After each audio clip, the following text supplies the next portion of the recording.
اسی کا ہے وہ سب کچھ جو آسمانوں میں ہے اور جو زمین میں ہے، اور خالصاً اسی کا دین ساری کائنات میں چل رہا ہے۔ پھر کیا اللہ کو چھوڑ کر تم کسی اور سے تقویٰ کرو گے؟ تم کو جو نعمت بھی حاصل ہے اللہ ہی کی طرف سے ہے۔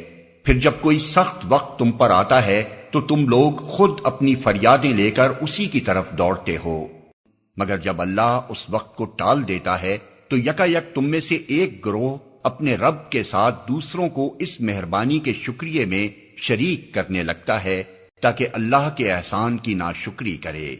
اچھا مزے کر لو، ان قریب تمہیں معلوم ہو جائے گا۔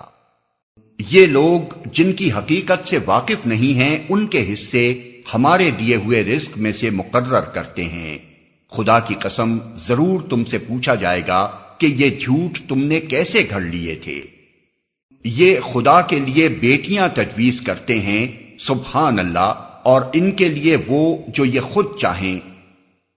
جب ان میں سے کسی کو بیٹی کے پیدا ہونے کی خوشخبری دی جاتی ہے تو اس کے چہرے پر کلونس چھا جاتی ہے اور وہ بس خون کا سا گھونٹ پی کر رہ جاتا ہے، لوگوں سے چھپتا پھرتا ہے کہ اس بری خبر کے بعد کیا کسی کو منہ دکھائے۔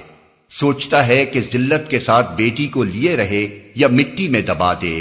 دیکھو کیسے برے حکم ہیں جو یہ خدا کے بارے میں لگاتے ہیں۔